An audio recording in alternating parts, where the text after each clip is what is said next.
各位觀眾，你哋好，歡迎收睇今晚嘅26分鐘見證實錄。利用智能產品通訊已經成為大部分人不可或缺嘅習慣。好多新研發嘅科技，由電腦主導嘅應用產品，都正喺度幫助緊殘障人士克服障礙。殘障人士因為身體上面出現嘅種種障礙，唔少連表達意思都有困難。而家嘅潮流就係引入科技嘅支援，幫殘障人士安排適合嘅儀器同埋軟件，令佢哋可以過獨立嘅生活，追求知識，融入社交嘅圈子，成為社會上面有用嘅一部分。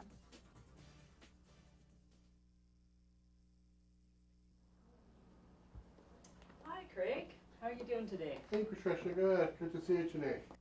坐喺輪椅上嘅 Craig 呢一日嚟上課，學習電腦應用。課程嘅師生比例係1對1。今日佢嘅導師係 Patricia。An excellent student. He's just wonderful. He is a very bright fellow. He has a lot of skills related to the computer. Craig 係一位大腦麻痹患者，因此要利用輪椅代步。佢日常嘅社區工作相當繁忙，而為咗更有效咁處理事務，就希望學習使用一套語音識別系統。Your microphone volume setting, and then beep to the signal that the process is complete.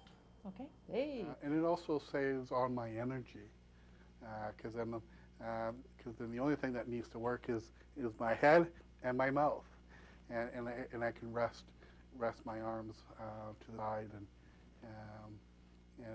and then that gives me more energy to be able to do this throughout the day. 學習使用一個應用程式，無論對邊個嚟講都唔係容易嘅事。Delete that. Delete that. In the meantime, we would like to explain why talking to a computer is not the same as talking to a person.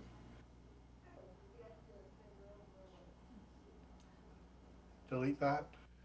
Like for you and I to have a conversation, that's very easy. But when you talk to a computer, you have to think of everything. You even got to think about the punctuation.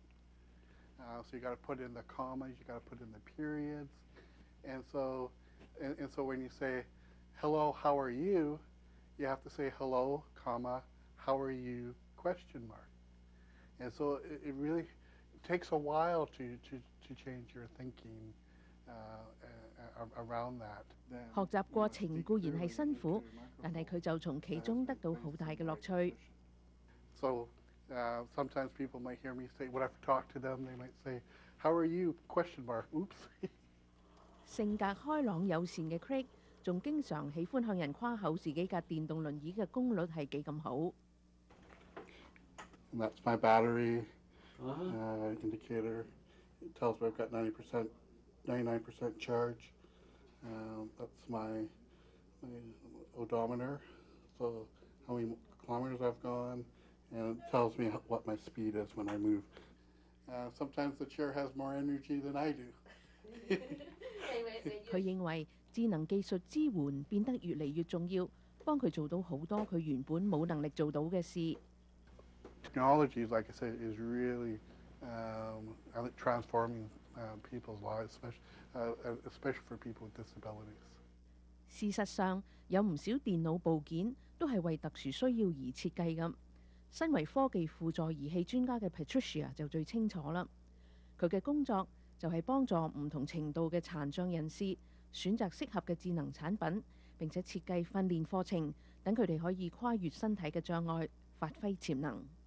So we take a look at what type of monitor might be best for them, what type of keyboard, what type of mouse they might be able to use so that they can effectively use a computer system.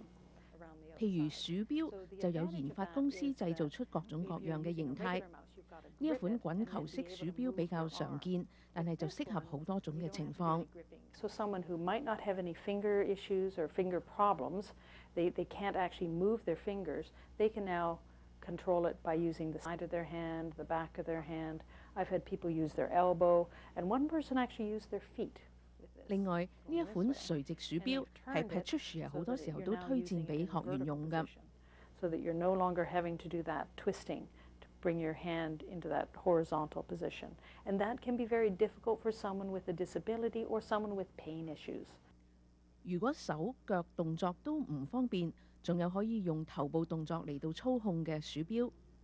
信號由熒幕上面嘅感應器發出，從眼鏡上面嘅反射點反射返嚟接收，所以淨係用頭部嘅動作就可以控制光標啦。而喺熒幕上邊嘅虛擬鍵盤選擇字母同埋單字區域，就可以完成輸入字句，再指令電腦將句子轉貼入電郵，就可以同人互相通消息。整個過程淨係搖頭同埋點頭就可以完成啦。The computer can break down many, many barriers. I have quite a few clients who are actually working, part-time or full-time, and they're working on their computers. And what happens, though, when they send an email, it's the same as your email. There's no difference. They're on a level playing field there. 鍵盤嘅選擇亦都十分講究，譬如呢一個袖珍鍵盤，上面有多一層護鍵嘅金屬板，對於抽筋或者手震嘅患者就好有用。So if they have a tremor, quite often they have difficulty actually hitting the key. This allows someone to rest their hand and stabilize it, and then be able to hit the keys and not be hitting more than one key at a time. 而呢一個鍵盤鍵碼就特別大。So every single key is 1 inch square.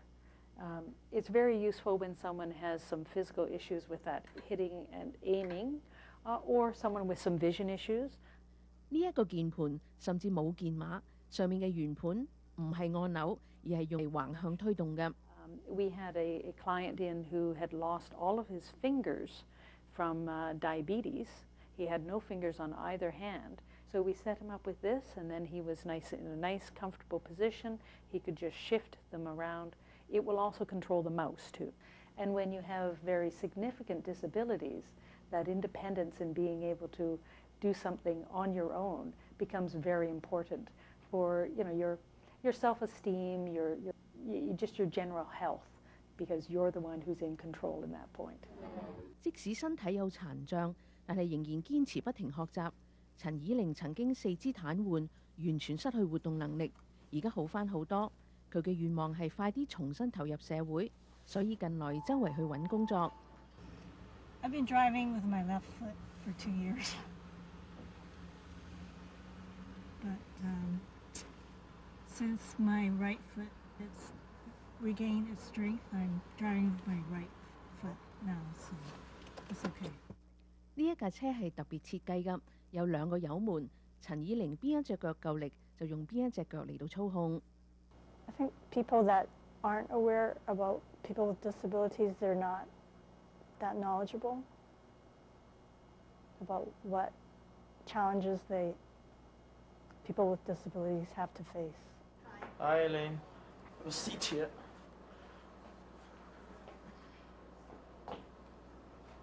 All right. So you want to scroll this. 為咗幫自己增值，可以更加容易揾到工作，陳以玲呢一日就嚟上電腦課程。導師 Munesh 知道佢嘅脊骨仍然虛弱，所以小心幫佢校好坐姿。What about the screen? A little bit closer, please. Oh, okay, that's good. 喺大約10年前，陳以玲被診斷患上一種罕見嘅疾病——視覺神經脊髓炎，症狀有啲似多發性硬化症。Yeah, 有時你唔睇到。Yeah, and then also experience paralysis. 病發當時，佢喺 Cantonese College 讀緊牙科衛生課程嘅第1年。嗰陣時我唔行得，唔喐得。I went from a paraplegic to quadriplegic. 佢被送入列治文綜合醫院，病況有啲起色之後，再入住 G.F. Strong 療養院。But steadily with treatments, with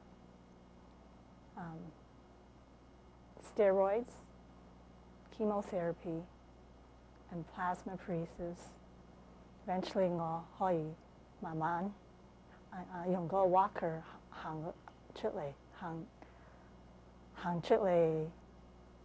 GF Strong。出院之後，佢希望繼續進修，但係就發覺即使有差唔多30年嘅駕駛經驗，都唔可以好似從前咁方便開車啦。個醫生話我要考車牌 because 我唔用得我嘅腳。另外，佢明白到自己嘅健康狀況唔可能再喺牙科衛生嘅專業範圍有進展，所以就決定改讀企業管理。可惜進程並唔係咁順利。我有 experience a relapse， 所以我又要返醫院。再出院之後，陳以玲仍然堅持進修。我畢咗業2年前。Of the bachelor degree, bachelor business administration degree。有時辛苦，有時考試好辛苦。但係性格樂觀嘅陳以玲從來都唔放棄。I found that life goes on. You just have to be positive and pursue your goals, despite these challenges you have to overcome. Yeah, it's always have a positive attitude and 正喺度揾工作嘅陳以玲，同埋喺度學習語言識別系統嘅 Craig， 佢哋嘅進展係點呢？咁喺加拿大輔助科技儀器，佢哋嘅發展又追唔追得上殘障人士嘅需要呢？我哋休息翻嚟一齊睇啊！喺加拿大發展輔助科技，幫助殘障人士克服溝通上面嘅障礙，恢復人與人之間嘅通訊，已經係30幾年前嘅事啦。咁當中仲有一個感人嘅故事，我哋一齊睇下。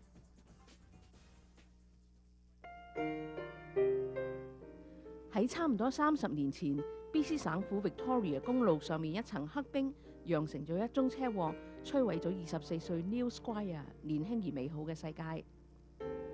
Neil 係省級籃球隊嘅隊員，又係 Victoria 大學出色嘅學生。車禍傷咗佢嘅腦幹同埋脊椎，佢從頸部以下身體完全癱瘓，甚至冇辦法講説話。對一個本來活躍嘅年輕人，連表達意思都做唔到，係好大嘅打擊。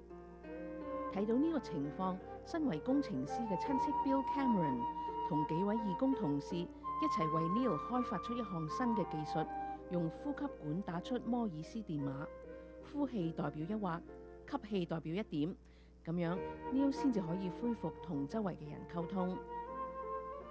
喺車禍之後3年幾 ，Neil 離開咗世界，但係家人就從嗰個時候開始，以 Neil Squire 嘅名義，用先進嘅科技儀器積極輔助周圍嘅殘障人士。科技進展迅速，到而家，通訊形式已經離開咗摩爾斯電碼方法好遠，甚至進入咗人類同電腦人機互動形式嘅研究。楊心怡係今年 BC 大學電機電腦工程博士研究生，專門研究人類腦電波嘅處理。This part of the brain is mostly correspond to right hand movements, and then the middle part here, around here, it corresponds to foot movements, and then this part corresponds to left hand movements. So, for example, if we imagine a right hand movement, so we can observe more changes in the left side of the brain around this part, the motor cortex area of the brain. 當手部喐動嘅時候，大腦特定嘅反射區就會發出電波。但係如果隻手唔喐得，甚至係冇咗隻手，咁情形又點呢？ If you imagine the hand movement, we still can detect some similar patterns in the brain signals. 楊心怡嘅研究就係通過人嘅想像力同埋意志力發出腦電波，然後利用人腦電波嚟到操控電腦。Brain-computer interface uses human intention to control a device. For example, a virtual keyboard, a wheelchair, or even some computer application where you can switch on and switch off some home appliances, like you can turn on a TV via computer. 目前人機互動嘅創新研究喺全世界唔少國家都有進行。至於點樣嚟到啟動腦電波，就各有各唔同嘅方法。In other labs, they also use imagine foot movements. You imagine your foot moving, or you imagine a finger movement. Yeah, or sometimes you can imagine a cube rotating, or you can imagine yourself solving a multiplication problem. 人機互動目前仍然係喺研究階段，但係唔少人就熱切期待可以快啲喺現實中使用。Patients with lock-in syndrome, you can't move your body, and the only control you have is your brain control. So you can use it to communicate with your caretaker. 目前嘅研究遇到最大嘅障礙係腦電波好難記錄落嚟，而且又充滿咗雜亂嘅干擾電波。It's rather weak, but we need to perform some signal processing algorithms to extract some useful features on the brain signals, so that we can train computer to recognize the pattern. It's not 100% accuracy detection. 為咗克服種種嘅不足，楊心怡嘅實驗室就多投入一種操控方法，新一種嘅識別系統。People with a limited mobility, such as those with spinal cord injury and ALS patients, where they can't move their hands or their body, but they should have some eye movements that they still have some eye control that they can control an eye tracker. 眼動儀係一個能夠感應眼球活動，並且將眼球活動轉化為電腦信號嘅儀器。人機互動系統加上眼動儀就成為比較容易控制嘅一套通訊方法。So we try to combine the use of an eye tracker so that we can use the eye tracker we can use eye movements to control the cursor of the computer, and then we use the BCI to make a selection. 呢一套通訊方法，如果研究成功嘅話，將來可以應用喺嚴重殘障人士嘅身上。People with limited mobility, they can use it. As long as you still have some eye control, then yeah, you can use this.